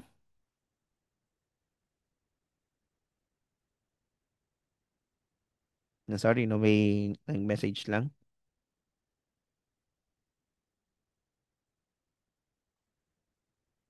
Okay. So, sorry, ulit. Ayan. So, nag-step over tayo. So, na-store natin yung 0 sa R0. Okay. So, step over tayo, guys. Okay. So, kinompare natin. Equal ba siya sa 5? So, dahil, I mean, nag-compare muna tayo and then i-check natin kung greater than or equal na siya sa 5. Since hindi pa, so, diretso lang sa add. So, meaning to say, mag-add tayo ng 1 kay R0. So, execute natin yun. O yan, nagkaroon na siya ng 1. And then, magbabranch lang tayo pabalik sa loop. So, tataas lang siya uli. So, notice here, no, nandito na tayo sa program counter 10. So, dahil, sabi dito, magbabranch daw tayo kay loop, babalik tayo sa 4. No? So, kasi, look at the program counter, guys, ha? It will become 4. Ayan. So, ganun lang uli. Ulitin lang natin ginawa natin. Ayan, naging 2 na siya. Okay, tuloy-tuloy lang tayo 3, no? So, bibilisan ko lang, guys. Eto na. Okay. So, 5 na siya. So, 5 na siya, guys. Okay? So, 5 na. So, i-compare natin uli yung R0 sa 5. So, nag-compare na tayo ngayon. So, ngayon, greater than or equal na ba siya? Yes, equal na, sir. So, dahil equal na siya, guys, no? So, ang mangyayari, guys, is magbabranch na siya sa end. So, hindi na siya tutuloy sa add. So, ang end natin is nasa 14. No? So, count 14 na siya. So, mula 8, ah. So, tignan nyo, guys, it will be 14. No? So, in-skip niya yung C and 10. Skip niya yung C and 10, which is yung add tsaka yung branch pataas. Okay? Ayun, no? So, that's how you implement loops, no? Pagdating sa ah, sa ARM. Okay? So, nagets guys? Ayun. So, that's how you implement loops. Okay? So, ayun, no? So, I hope na you get the idea already. Okay? All right. Okay, no? So, next natin, guys, we have the function calls. Ayan. Ano yung function call? So, yung function call, no? So, we can actually write functions, okay, in ARM. Okay, no? So, through the use of BL and BX commands. Okay? So, yung BL at saka BX, wala siya dun sa, tawag dito, sa table natin kanina ng mga branching. Okay? Specialized use siya kapag gagawa tayo ng function natin. So, in this particular demonstration, guys, okay, we are writing an ARM program that actually just adds the two numbers. Okay? I-add natin yung uh, two numbers, no? Which is yung naka-store sa R0 and R1. Okay? So like in this case, i-move natin yung 2 sa R0, i-move natin yung 3 sa R1, which is the two arguments of the function. So by the way, no? So 'di ba sa mga pag nag-write tayo ng function, okay, may arguments tayo. Okay? Usually, ang ginagamit nating register to pass arguments into is actually R0 up to R3. No, so ilan 'yon? R0, R1, R2, and R3. So four arguments. So four arguments ang pwede sa function. Sir, paano pag more than four arguments? So mamaya di-discuss natin. Okay? So next na part ng code natin is ipupush natin yung value ng R0 sa R1. Yung push command is actually sinesave natin siya sa stack. So stack is a memory, okay, na nag-implement ng first in, okay, last out approach. No, so mamaya mas di-discuss natin yon. Okay, or last in first out approach. No, so mamaya discuss natin yung stack uh, sa next part ng discussion natin. But basically lang ginagawa natin, ini-store natin, no? Currently, yung 2 and 3 nakatago na siya sa stack if you push. And then BL add nums, meaning to say is that magbabranch tayo, okay, kay add nums. Okay? Branch with link, ibig sabihin ng BL. Okay? Iko-call natin si add nums function. So, anong gagawin ng add nums? I-add niya yung, i-store niya sa R0 yung sum ng R0 at R1. No? So, currently, ang R0 and R1 natin ay 2 and 3. So, ang mangyari is 2 plus 3, tapos yung 5 may store sa R0. So, yung BXLR, guys, okay, BXLR is, lalabas tayo sa add nums at babalik tayo dun sa function caller, which is yung BL nums. So, bale, BXLR, we can use it to exit, no? This add nums command para babalik tayo sa taas. So yung LR actually, LR register, yung link register natin, yun, ma-activate na siya. Okay? So basically, ini-store dun ng LR, no, yung address niya, okay, para mababalikan niya. Okay? Mababalikan natin. Okay?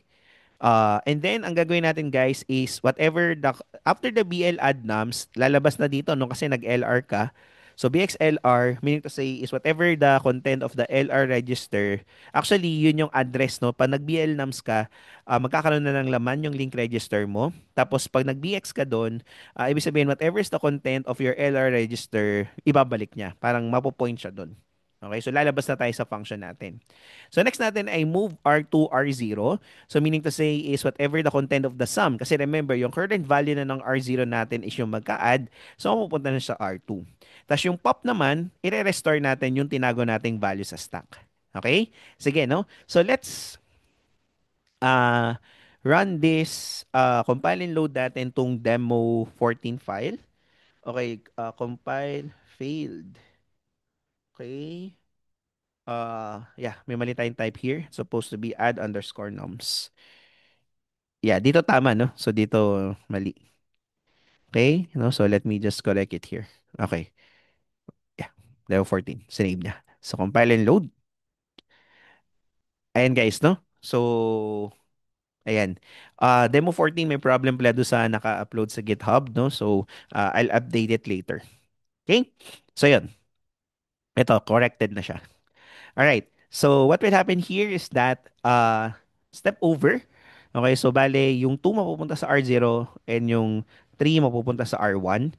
And then ang gagawin natin ay ipupush natin siya. Saan siya pinupush? Sa stack. So pagka step over natin yung push, so what will happen here is that dito sa memory, So, nakita nyo, nagkaroon ng value yung stack pointer natin, SP. So, if you type SP here, as you can see, ayun, dun siya na-store, no? Kay 2 and 3. Nasa stack memory na siya. Okay, so nasa stack memory na siya. Okay, so dun natin siya in-store sa stack.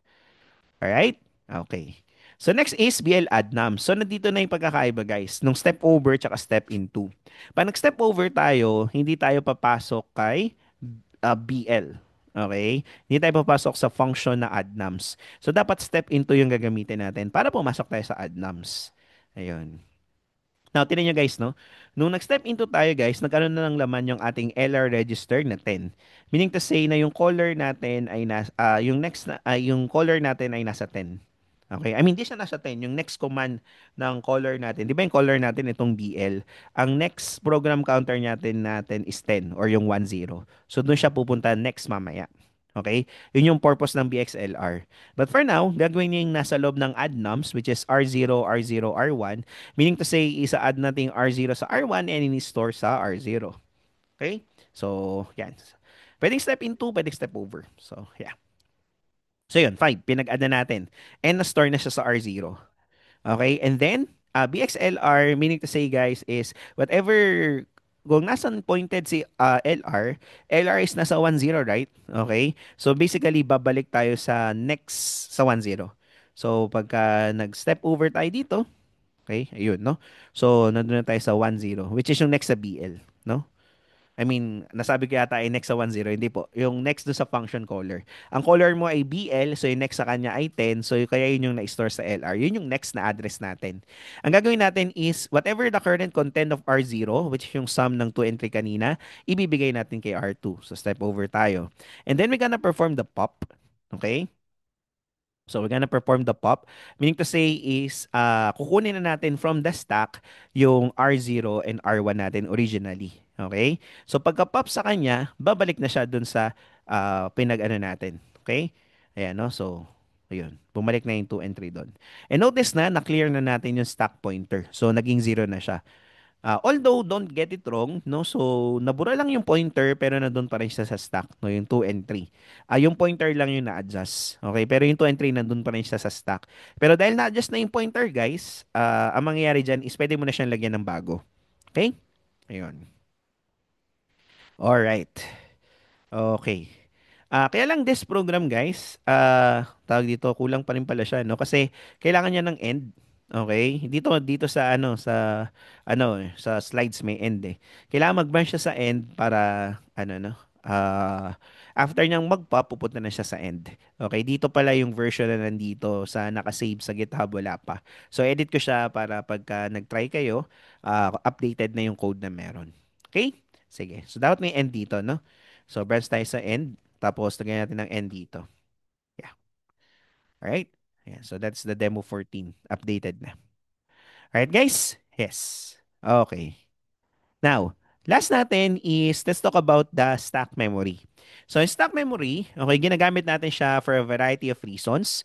So, una is, function arguments can be passed through the stack when registers are not enough. Ito yung na-mention natin kanina, guys, no? So, apat na kasi ang register natin. So, in other words, apat na arguments lang ang pwede.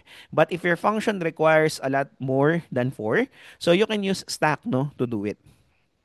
Okay?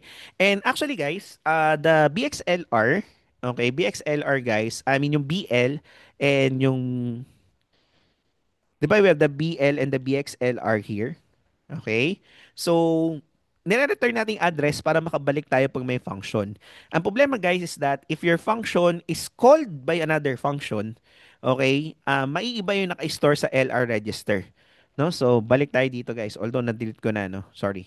So, di ba? Parang dito guys. Nung nag-BL add nums tayo, automatically na-store sa LR register yung address ng, I mean yung program counter for move, yung next command. Kaya lang kapag sa loob ng function, nag-call ka ng another function, like nag-BL ka uli doon, ang mangyayari guys is that mabubura or mapapalitan, mapapatungan yung LR register. no? So iba na yung malalagay sa kanya. So dahil iba yung nakalagay sa kanya, hindi ka na makakabalik no sa original main program mo. So pagka ganun guys, no, ang ginagamit natin po, okay, ang ginagamit natin is we use stack, okay, for it. So basically, whatever is the content of your LR register, okay, will be stored on the stack and will be retrieved kapag babalik tayo. Okay? And yun, no, so stack memory, napansin natin kanina guys na uh, it is memory efficient, no? So because the stack grows or shrinks dynamically as functions are called and returned. Kumbaga, nakikita natin kanina, 'di ba? Yung stack pointer natin na ano siya, nakiklear natin siya. Okay, like kanina 'di ba may baling stack pointer, pag nag-pop ka sa stack, mawawala na yung pointer na 'yon. Alright? Okay, sige. So, let's have this last one, guys. The demo15.s file. So, medyo mahaba siya, guys, no? Okay? Ang ginagawa lang nito is, we have a function, okay, called the add6 function. Kung saan, guys, na, ano, no, tumatanggap siya ng 6 arguments, tapos nire-return niya yung sum ng 6 numbers na yon. Okay, so yun yung ginagawa ni add6. Alright? Okay. Sige, no? So, let us look at this, no, here. Compile and load natin. Hopefully, wala tayong mali. Okay. So, tama yung na-type natin sa lahat. Okay, so anong gagawin natin dito, no? So, run through natin muna dito sa slide and then punta tayo sa disassembly para makita. So, dito ang gagawin guys, simple lang, no? So, yung registers R0 to R3, lalagay natin dun yung 1, 2, and 3, and 4 data natin immediate. Okay? So, move R0, hashtag 1, move R1, hashtag 2, move R2, hashtag 3, move R3, hashtag 4. So, lalagay natin yun sila. Okay? Kaya lang kulang yung argument natin guys, right? Kasi nga 6 ang kailangan. So dahil 6 ang kailangan guys, hindi kasi pwedeng gamitin yung R4 to pass inside, okay, a function. So that is why guys, no, ang gagawin natin is i-move natin R4 temporarily si 6. Tapos ipupush natin kay R4. So similarly, i-move natin temporarily si 5 kay R4. Tapos ipupush natin sa stack. Ipupush natin yung laman ng R4 sa stack. Pansin nyo guys na medyo baliktad yung ginagawa natin class. Inuna natin yung argument 6 bago yung argument 5. Although since this is addition, the order does not matter. Pero if the order does matter, okay, remember that the stack operates via the last in, first out principle. Okay? Kaya inuna natin ipasok yung 6 bago yung 5. Kasi una natin papalabasin yung 5 bago yung 6. Got it? Okay. Ayun, no? Next is, we gotta call the BL add 6. So, pag kinol natin yung BL add 6, guys, mapupunta tayo dito sa add 6. Okay? BL add 6, magja-jump tayo dito sa add 6. Notice, guys, that we push the LR sa stack. Okay? Kasi remember, di ba? Kapag ka nag-BL ka, nag-branch ka with link, okay, ang mangyayari, guys, is magkakaroon ng laman yung link register natin. Now, it's a good practice that whatever is that, ipupush nyo muna guys sa ating stack. Okay? Ipupush natin sa ating stack yung laman niya. Bakit? Kasi as I mentioned guys, pero hindi kasi nangyari dito yun, no? So wala namang ganun. So actually kahit wala tong push and pop dito, okay lang. Kaya lang kasi, if you gonna use the add 6, okay? Into another function or dito sa loob ng add 6 maglalagay tayo ng another function call, magbabago na po yung laman ng LR register. Pag nagbago yung laman ng LR register, pag nag-BX ka guys, sa iba ka mapupunta. Okay? Sa bagong laman nung LR register. So that is why guys, it's a good practice na i-push natin yung LR dun sa stack. Okay? Ayan guys.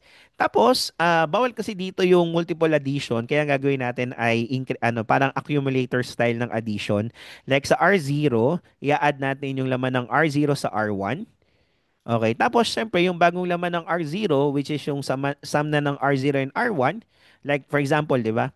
Ang malalagay sa R0 is yung sum ng 1 and 2, so which is 3. So sa next natin guys, yung 3 add mo sa laman ng R2 which is yung 3. Kaya 6 na siya. And then yung 6 kasi yun yung bagong laman ng R0, i-add mo naman sa R2 which is 4 kaya 10 na siya. Ayan, matitrace niyo yan dito guys. So, bali, R0 equals arg1 plus arg2. Tas the previous value ng R0, i-add nyo sa arg3, which is the new value of R0, etc. So, accumulator style siya. Okay, ng addition. Kasi bawal na mag-add ka ng sabay-sabay. Ayan. Okay, tapos, ito na. Remember that sa layout ng stack natin, 'di ba? Yung top ng stack natin, since ang ating way is the last in, okay, first out. So 'di ba? Kasi yung last na pinasok mo, siya yung unang lalabas. So yung last na pinasok natin or last na pinush natin yung LR, so ibig sabihin guys, ang format sa stack ay return address, arg5, tsaka arg6. Kaya ang gagawin natin guys is kasi yung pop, ang mapapop guys is yung LR kasi yun yung last na pinush natin. So that's why we gonna use the LDR. Para nga ulisan yung LDR. LDR is for the indirect addressing. Ilalagay natin sa R4 yung stack pointer pero may increment na 4. Gets? Para ma-skip si return address, si arg5 muna. Okay? Para mapunta sa R4. Tapos yun, R0 equals R0, R4, accumulator style again. And then, ang gagawin natin next is that yung mag-LDR ulit tayo, bari indirect addressing again, yung R4, SP8 na siya. Remember, ito yung 0, ito yung 4, ito yung 8. Kaya R6, no, yung mapupunta, I mean, yung argument 6 yung mapupunta sa R4. Tapos i-add lang natin ulit kay R0. Okay, guys? Clear ba yon? Okay. And the next guys is once na okay na yung R0 natin, so currently na-store sa kanya yung value na nung numbers 1 to 6 or arguments 1 to 6, tsaka na natin ipapop yung LR. Okay, papop na natin yung LR. So pag pinap mo yung LR guys, meaning to say is that yung nasa top ng stack currently, which is yung return address, mapupunta na siya sa LR register. Tapos pag nag-BX tayo doon, makakabalik tayo dito. Which is yung add ng, anong sabihin sir ng add SP, SP8? Ibig sabihin guys is ito yung ano no, ma-adjust natin yung stack pointer. Kasi 'di ba naglagay tayo kanina ng dalawang values sa kanya, so lilinisin lang natin siya. Kasi hindi pop yung ginamit natin sa pagkuha. Dahil hindi pop yung ginamit natin sa pagkuha, hindi automatically ma-adjust yung stack pointer mo. Gets? Gets, guys? So, di ba kanina kasi, nag-push tayo ng tatlong data sa kanya, nag-pop ka ng isa, pag pop kasi ang ginamit, ma-adjust yung stack pointer. Pero pag LDR kasi yung ginamit natin, hindi mag-move yung stack pointer. So, that's why we need na mag-add tayo kay SP at store natin sa SP ng 8. Pag nag-add ka ng 8, malilinis na siya. Okay? And then again, no? So, ito guys, okay, no? So far, ngayon pa lang ito ipinakita sa inyo. Usually kasi kapag gagamit na tayo ng mga devices like switches, LEDs sa ating CPU emulator, kailangan maglagay tayo dito ng ano, no, infinite loop or branch to self. Like, yung end, okay, magbo-branch siya sa end. Para ang mangyari guys is, 'di ba ang next ng add SPSP kasi sequential 'yan, ang next niyang implement is nasa N. Nasa N, so magbo-branch ka sa N. So bali maglo-loop lang siya forever dito. So bali hinto na yung program natin. Makukulong na siya dito, guys. Okay? So infinite loop, makukulong siya dito. Okay? So, yun, no? So, mako-contain siya dito. Usually, ginagawa to kapag, kunyari, gumagamit tayo ng ilaw, gumagamit tayo ng LED, gumagamit tayo ng switches, no? So, dapat dun sa dulo, maglalagay ka ng end, B end, branch sa end, para indicate na once na ma-reach na natin yung end ng program, hindi siya lalabas doon and na-contain lang siya doon. Okay, guys? Yes? Yes. Okay, sige, no? So, try natin dito, no? So, naka-load and compile na to. So, demo lang natin yung sinabi natin kanina, no? So, step over tayo. So, yung R0 napunta yung 1 doon, yung R1 napunta yung 2, yung R2 napunta yung 3. Okay? And yung R3 napunta yung 4. Sabi ko nga, no, mula R0 hanggang R3, we can use them as arguments ng ating function. Kaya lang, kulang, no? Kasi 6 yung kailangan. So that is why guys, no, mag-i-store tayo temporarily sa R4, which is yung 6 lalagay natin doon, and then ipupush natin siya sa stack. Pag push natin sa stack, take note guys na yung SP natin ay ano siya, no, magkakaroon siya ng count. By the way sa SP guys, yung pointer natin pabaliktad. 'Di ba usually ang pointer natin pataas. So usually 4 to dapat, 'di ba? 4 siya dapat, 'di ba, yung SP stack pointer. But what happens is kapag nag-push tayo sa kanya, ang mangyayari, countdown siya. So, -4 siya. Okay? So, magiging negative to, no? Di ba? Ay, sign. Okay, naging -4 siya. So, pag nag-step, nag-gets po, stack pointer natin is -4. So, ganun yung count niya. Countdown siya. Okay? So, countdown yung stack pointer natin. Alright? And the next is, i-move naman natin temporarily yung number 5 sa R4 again. Okay, and then ipupush na naman natin siya sa stack. Pag push natin sa stack, guys, ayan, nasa stack na siya. And remember, sabi ko nga, since yung counting natin sa memory ng stack is negative, no? So pababa, so yun, -8 na yung pointer natin. So currently, -8 na yung pointer natin. Okay? So, okay guys? Yes? Yes. Okay, sir. Yes. Copy, copy. Copy, sir. Okay, sige. So, next natin guys is magba-branch tayo, no? So, step into yung gagamitin natin. So, magba-branch tayo ngayon kay add 6. Okay? So, we're gonna branch to the add 6. So, tingnan niyo yung program counter natin, ha? Program counter natin is currently nasa 20, nasa 20 tayo. Yung add 6 ay nasa 2C. 'Di ba? Dapat punta tayo kay 24 eh. Yun yung next na program ko, 'di ba? Ito 2024. But since we gonna BL, so magba-branch tayo kay add 6 which is nasa 2C. So pag nag-step into tayo, ayun, napunta tayo sa napunta tayo sa 2C, program counter. Okay, tapos sa LR, no, 'di ba, ang function caller mo ay BL. Okay, since nag-call tayo doon, malalagay sa link, okay, register natin yung kasunod ng 20, which is 24. Okay, kaya na-store doon kay LR. Hmm. Ngayon guys, tinan nyo guys, no? Sabi ko nga, it's a good practice na i-push yung laman ng LR sa stack natin. So, kaya, mapupush siya doon. Okay, so nag-decrease na naman yung stack natin. So, -12 na ito, right? No? -12 na yung stack pointer natin.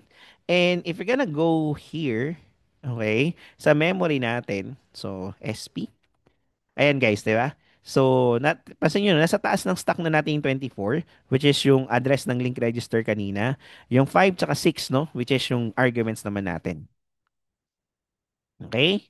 So, next natin guys, ayan na, yung accumulator adding style na siya guys. Like, add natin yung 1 and 2 and store natin sa R0. So, expect dito yung R0 natin magiging 3 na. Okay, so on and so forth. Ayan, no? So, i-add lang natin siya. So, by the way guys, no, ito pala, yung LDR, R4SP4. So, meaning to say guys na yung content, kasi 'di ba yung top ng stack natin is yung 24, hindi yung need natin. Kailangan yung kasunod niya, which is yung 5.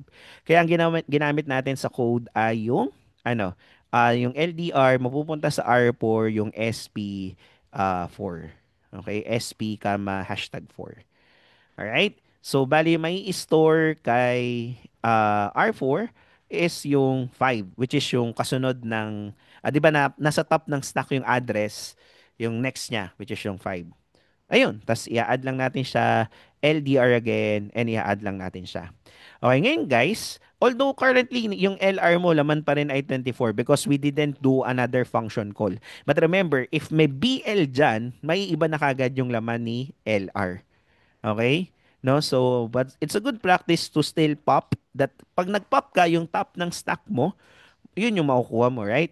So, magpo-pop tayo, mapupunta sa LR yung 24. Since 24 na may laman niya, walang magbabago. Okay? Ayan.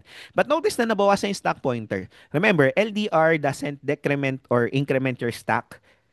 Okay, but the pop, okay, clears your stack. Okay? I mean, the stack pointer, rather. Alright? Okay. Tapos BXLR, ibig sabihin guys is babalik na tayo sa address na nasa LR. Currently 24, so doon na tayo pupunta sa sa address 24. Ito 'yon, no? Which is yung add ng SPSP na. So pag nag-step over tayo dito, ayan guys, no? Step in pala dapat, sorry, no? Step into pala dapat. Okay? And kailang iba na yung napindot ko guys, sorry, no? So step into dapat siya.